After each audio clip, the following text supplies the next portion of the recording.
जी, अस्सलाम वालेकुम, क्या हाल है? सब लोग खैरियत से हैं?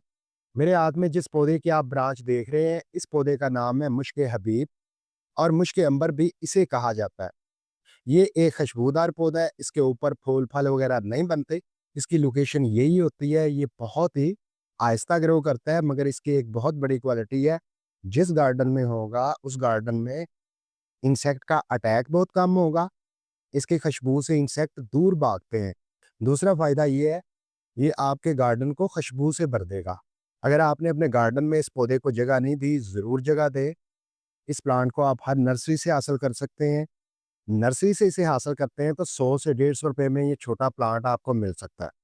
मज़ीद अगर आपको इसकी कटिंग मिल जाए, तो कटिंग से भी ग्रो कर सकते हैं। कटिंग लगाने का जो बेस्ट टाइम है, वो जनवरी-फरवरी है। तो आइए कटिंग लगाने का तरीका सीखते हैं।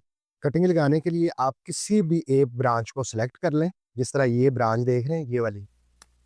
बहुत ज़्यादा हार्ड भी ना हो, बहुत ज़्यादा सॉफ्ट भी ना हो। ब्रांच को कट करने के बाद नीचे वाली जितनी भी पत्तियाँ हैं, ये देखें ऐसे उतार लें। सिंपल सा काम है ये देखें। जैसे ही मैं ब्रांचेज़ को कट कर रहा हूँ, बहुत ही प्यारी खुशबू आ रही है। इस तरीके से साफ करने के बाद नीचे से यहाँ से आपने कट कर लेना है। ठीक हो गया? ये देख रहे हैं जहाँ-जहाँ ये नोड्स है ना, यहाँ से जड़ बनने का सिलसिला शुरू हो सकता है। तो अब हमने क्या करना है, इसे मट्टी में लगाना है।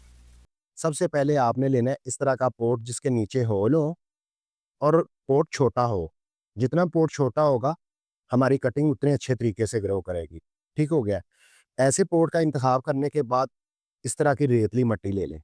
आपके पास कोडंग की कंपोस्ट है या पत्तों की कंपोस्ट है, जैसी-कैसी कंपोस्ट है वो भी डाल सकते हैं। इस तरह गमले के अंदर मिट्टी भरने के बाद इस कटिंग को लगाना है। लगाने के लिए क्या करना है, ये देखें इस तरह 2 से 2.5 इंच नीचे वाले हिस्से से डिप करना है पानी के अंदर और इस पाउडर के अंदर इस तरह डिप कर लें। ये पाउडर कौन-सा है? Routing powder. रूटिंग पाउडर लगाने से क्या फ़ायदा होगा? नीचे से कटिंग गल जाती है, कटिंग भी नहीं गलेगी और रूट्स बहुत जल्दी डेवलप करेंगी। रूटिंग पाउडर लगाने के बाद अब हमने क्या करना है, गमले के सेंटर वाले हिस्से पे होल करना। ठीक हो गया? 2 से 2.5 इंच गहरा होल कर दें और इस तरह सीधा कटिंग को रख के साथ मिट्टी को इकट्ठा करना है। तने के साथ इसकी जो स्टैम्प है, इसके साथ मिट्टी को एक मरतबा अच्छे तरीके से दबा दें।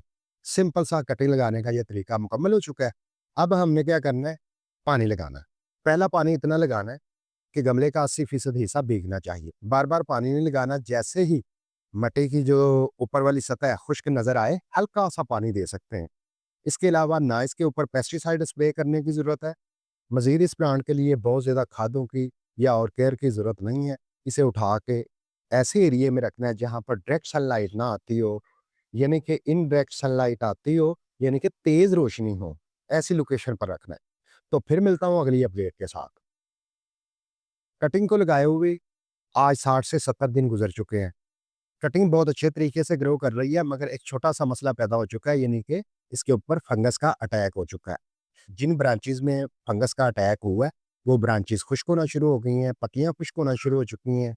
तो इसका भी सॉल्यूशन निकालेंगे, मज़ीद और बातें भी जानेंगे।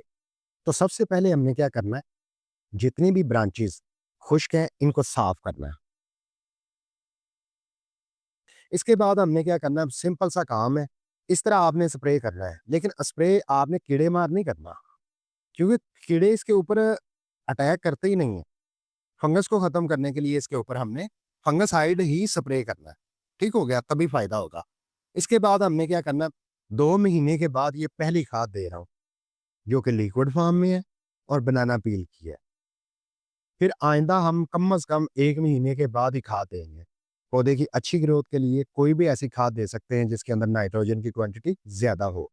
अगर आप इस खूबसूरत पौधे को अपने गार्डन में लगाना चाहते हैं, जगह देना चाहते हैं, अपने गार्डन को खुशबूदार करना चाहते हैं, इस पौधे को इस तरह कटिंग के ज़रिए आप चाहे 10 पौधे लगाएँ, 20 पौधे लगाएँ या नर्सरी से एक पौधा ले आएँ, उसकी कटिंग बना के काफ़ी सारी इस तरह लगा लें। आपके घर में पौधे ही पौधे होंगे और इंसेक्ट का अटैक भी बहुत कम होगा। गार्डन में आपके गार्डन में खुशबू बहुत ज़्यादा होगी। मज़ीद इस प्लांट का ये भी फ़ायदा है, आप 5 से 6 पौधों के दरमियान रख देते हैं ना, इसके सराउंडिंग वाले जितने भी गमले हैं यानी कि पौधे हैं, उनके ऊपर इंसेक्ट का अटैक नहीं होगा। ये हमारे गार्डन की प्रोटेक्शन भी करता है, गार्डन को खुशबूदार भी बनाता है। उम्मीद है वीडियो में बताया गया ये प्लांट आप अपने घर में ज़रूर लगाएँगे, अपने गार्डन को खुशबूदार बनाएँगे, अपने गार्डन को इंसेक्ट से महफूज़ रखेंगे। मिलते हैं अगली वीडियो में। अल्लाह हाफ़िज़।